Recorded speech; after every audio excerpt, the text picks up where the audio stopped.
வணக்கம் நண்பர்களே, விஜயபிரயாக் பேசுகிறேன். நிறைய குவரிஸ் கமெண்ட்ஸில் பிஸ்னஸ் எப்படி எக்ஸ்பாண்ட் பண்ணுறது அப்படின்னு சொல்லிட்டு, எப்படி நம்மளுடைய தொழிலை விரிவுபடுத்துவது, முதல்ல விரிவுபடுத்துறதுக்கு முன்னாடி என்னென்னலாம் பண்ணக்கூடாது அப்படின்னு நம்ம கற்றுக்கணும். விரிவுபடுத்துறது ரொம்ப ரொம்ப முக்கியம்.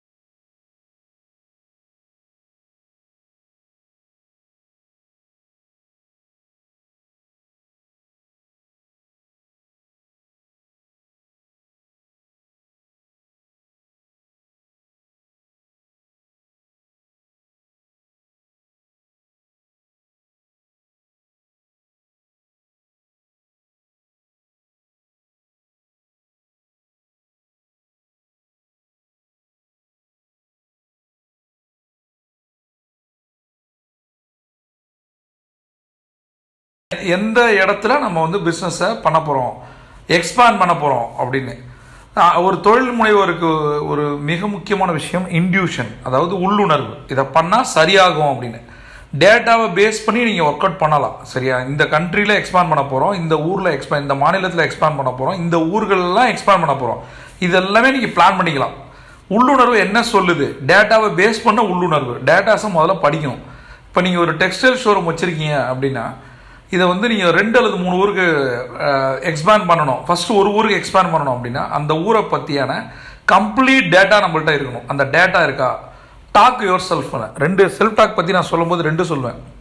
ஒன்று, உங்களோட நீங்கள் பேசுங்க. 2வது, உங்களோட டேட்டாவோட பேசுங்க. இது 2 தான் சக்ஸஸை கொடுக்கும். உங்களோட பேசிக்கிட்டே இருக்கும்போது என்ன மாதிரி ஸ்ட்ராட்டஜின்னு தோணும். 2வது, டேட்டாஸை பேஸ் பண்ண ஸ்ட்ராட்டஜி இருக்கணும். இந்த ஊரோட பாப்புலேஷன் இவ்வளோ பிஸ்னஸ் நடக்குது, டெக்ஸ்டைலுக்கான வேல்யூவில் இருக்குது, ஜுவல்லரிக்கான வேல்யூவில் இருக்குது, ஆட்டோமொபைலுக்கான வேல்யூவில் இருக்குது, அதோட ப்ளஸ் மைனஸை அனலைஸ் பண்ணும். டக்குன்னு எடுத்தம் கவுத்தம்லாம் பண்ணிட முடியாது, அதுவும் இப்போ இருக்க காலகட்டத்தில். அதனால் அந்த ஜட்மெண்டல் அது கரெக்டாக இருக்கும். ஜட்மெண்ட் வந்து கரெக்டாக இருக்கணும். நிறைய காரணங்கள் இருக்குது அதை தவிர. சரியா, ஃபஸ்ட்டு நம்ம கற்றுக்க வேண்டியது, நம்ம குட்டி பிஸ்னஸ் பண்ணுறோம் அப்படின்னா நாம் 10ஓட 11 இல்லை. அந்த அரகன் கான்ஃபிடென்ட்டாக வளர்த்துங்க. உங்களால் முடியும். எல்லாரையும் பீட் பண்ண உங்களால் முடியும். நம்மளால யாரை வேணால் பீட் பண்ண முடியும். அதற்கு நம்மளோட பிஸ்னஸை மிகப்பெரிய எடுத்துகிட்டு வரும்போது, நம்ம என்ன எடுத்துகிட்டு போகும்போது என்ன கற்றுக்கணும். முதல்ல பிஸ்னஸ் என்பதே ப்ராஃபிட். நான் அதை சொல்கிறேன். நீ எக்ஸ்பாண்ட் பண்ண. சில பேர் என்ன நினைப்பாங்கன்னா, என்னுடைய ஷோரூம் வந்து 4 இடத்துல இருக்கணும், ஒரு பெருமை. இப்படி தான் ஒரு நண்பர் வந்து ஒரு Tier 2 சிட்டியில் பண்ணார். எனக்கு கேட்கவே இல்லை. அவர் வந்து ஒரு ரெஸ்டாரண்ட் வச்சுருக்காரு. பியூட்டிஃபுல் ரெஸ்டாரண்ட், செம்மையாக ஓடிச்சு, நல்லா சம்பாதிச்சார். இடம்லாம் வாங்கினாரு, அந்த இடத்த சொந்தமாக கட்டினார், சொந்த இடத்துலேயே இருக்கார். அந்த இடத்தையே வாங்கினாரு, சொந்த இடத்துலேயே இருக்கார். டக்குன்னு என்ன பண்ணார், ஒரே மாதத்தில் எக்ஸ்ட்ராவாக இன்னொரு 4 ரெஸ்டாரண்ட் போட்டார். அது எல்லாமே என்ன பண்ணார்னா, இவரோட காசு ஆல்ரெடி ஒரு ப்ராப்பர்ட்டி வாங்கினதில் போயிடுச்சு, அதுக்கு இஎம்ஐ போயிட்டுருக்கு. இப்போ ஒரு பிஸ்னஸ் ப்ராஃபிட் வந்து அது இஎம்ஐயை ஓட்டுறதுக்கும் எம்ப்ளாயி சேலரிக்கும் மற்ற விஷயங்களுக்கும் போயிட்டுருக்கு. இப்போ 3 பிரான்ச் அல்லது 4 பிரான்ச் நம்ம புதுசாக போடும்போது, ஒரு பிரான்ச்சுக்கு மினிமம் ஒரு 5 to 10 லட்ச ரூபா வைக்கிறார். பேசிக்காக நம்ம ஒரு 5 lakhs வச்சுப்போம். 20 lakhs வந்து பம்பின் பண்ணணும். சரியா, 20 லட்ச ரூபா போடணும். இது வந்து இனிஷியல் இன்வெஸ்ட்மெண்ட். 5 லட்சத்தில் பண்ண முடியுமா தெரில. அப்படி ஆரம்பித்த பின்னாடி அதுக்கான எம்ப்ளாயிலேருந்து அது ஒவ்வொன்றுமே செலவு. சரி, இப்போ ஒரு கடையோட லாபத்தை ஒரு ப்ராப்பர்ட்டிக்கான இஎம்ஐயாக போயிட்டுருக்கு, அதோட எக்ஸ்பென்சஸ் இருக்குது. இப்போ அவசரப்பட்டு 3 போட்டதால் 3மே என்ன ஆகும், சக்ஸஸ் ஆகுமா? இப்போ என்ன பிரச்சனை அப்படின்னா, இப்போ கொரோனா முடிஞ்சிருச்சு அப்படின்னு நம்ம நினச்சி அவர் இந்த மாதிரி பண்ணிட்டார். இப்போ என்ன ஆச்சு பாருங்கள், கொரோனா முடிஞ்சிருச்சு, தீபாவளி வந்துச்சு, மழை வந்துச்சு. இன்றைக்கி நிலைமை என்ன தெரியுமா, அந்த 2 ரெஸ்டாரண்ட், அந்த மொத்தம் 4 ஆரம்பித்தார் புதுசாக, அது 2 மூடியாச்சு. நான் என்னோட ப்ரெடிக்ட் பண்ணுறேன், அந்த 2 மூடிடுவாங்க. ஏன்னா அவங்களோட கேப்பபிலிட்டி அதுதான்.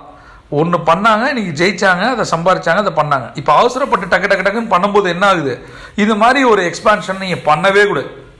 சரியா, இது வந்து லோக்கல் மார்க்கெட்டுக்கு நான் சொல்லலாம். இன்டர்நேஷ்னல் மார்க்கெட்டுக்குனா இன்னும் ரொம்ப கஷ்டம். அப்போ பார்த்து பண்ணணும்.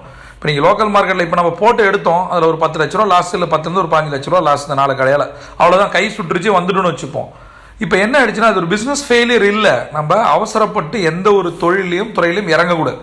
அதற்கான கேஸ் ஸ்டடி பண்ணணும். சரியா, இப்போ என்னென்ன விஷயங்கள் வந்து நம்ம தப்பு பண்ணுறோம் அதை சரிப்படுத்திக்கணும். ஏன்னா தப்பு பண்ணுறது தெரியாமல் நிறைய பிஸ்னஸ் ஓனர்ஸ் என்கிட்ட நிறைய கால்ஸ், நிறைய மெசேஜ், நிறைய queries வரும். அதுக்கு நான் பேசிக்கலாக நான் வந்து சின்ன விஷயங்கள் சொல்லித்தரேன். இன்றைக்கி முதல் ஒரு விஷயத்தை பார்ப்போம்.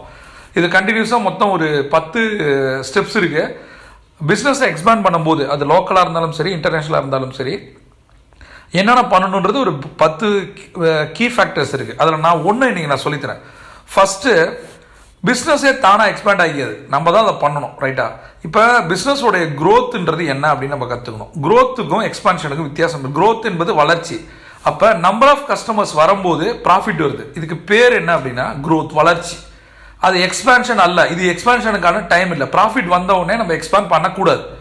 ஃபஸ்ட்டு இதுக்கு நிறைய இது வந்து எக்ஸ்பான்ஷன் என்பது ஒரு டிஃப்ரெண்ட் பால் கேம். அது வந்து எதுலேருந்து வருது? நிறைய இருக்குது. புது மார்க்கெட்டு என்ன முதல்ல நம்ம அனலைஸ் பண்ணோம். என்னென்ன மார்க்கெட் இருக்குது, புதுசான மார்க்கெட் போகிறோமோ, என்ன சர்வீஸை ப்ராடக்டை நமக்கு கொடுக்க போகிறோம், டிஃப்ரெண்ட்டாக கொடுக்க போகிறோம். உங்களோட யூஎஸ்பி என்ன, unique selling point, unique selling proposition சொல்கிறேன். யூனிக் செல்லிங் பாயிண்ட்னு வச்சுமோ தான் ஈஸி. நம்மளுடைய ப்ராடக்ட்டில் என்ன டிஃப்ரெண்ட், சர்வீஸில் என்ன டிஃப்ரெண்ட் இருக்குது, என்ன மார்க்கெட்டுக்கு போக போகிறோம், இது சரியா, அதை உங்களோட பிராண்ட் லைன் அப்படின்னு சொல்லுவாங்க. சரியா?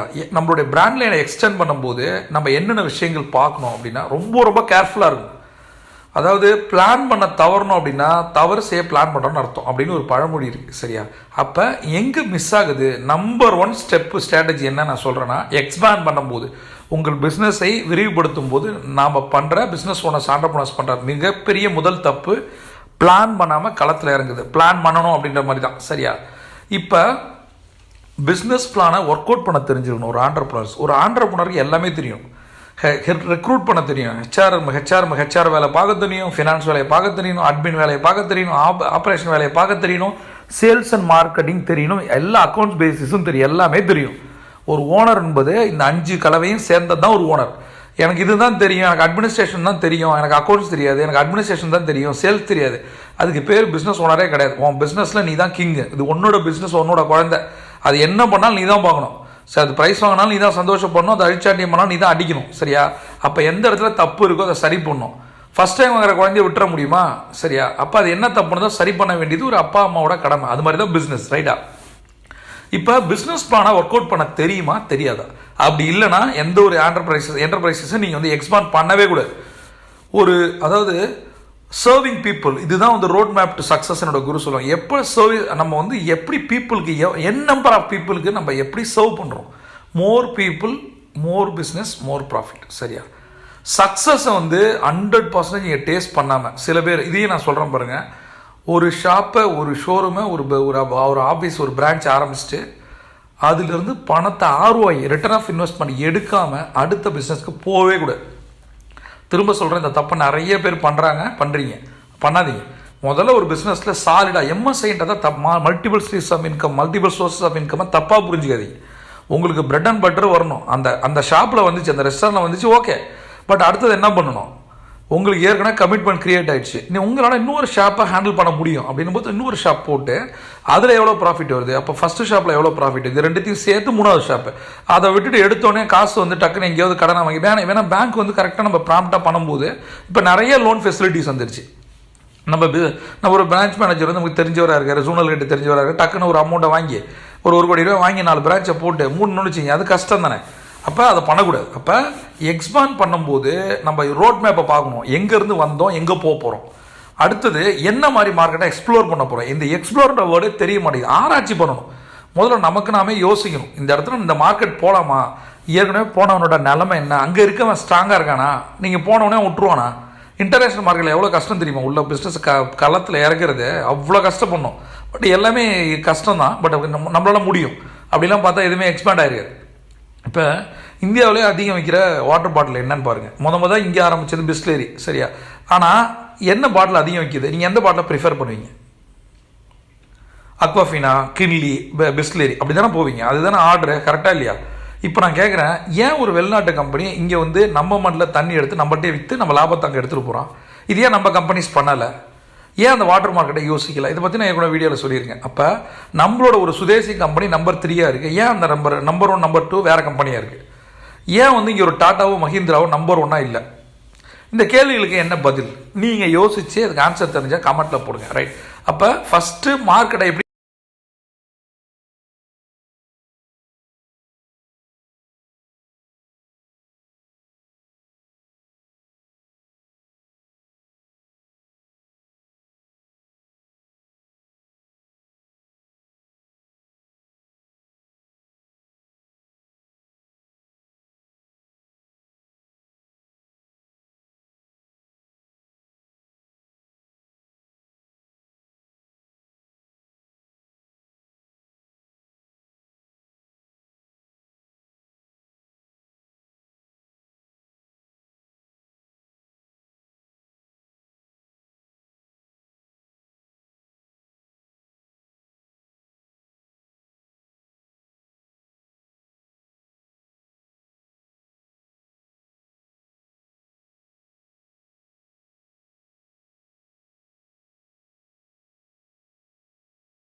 பிளான் பண்ணணும். நான் சொன்னதெல்லாம் திரும்ப ஒரு தடவை கேளுங்க, நோட்ஸ் எடுங்க, டவுட் இருந்தால் கமெண்ட்டில் கேளுங்க.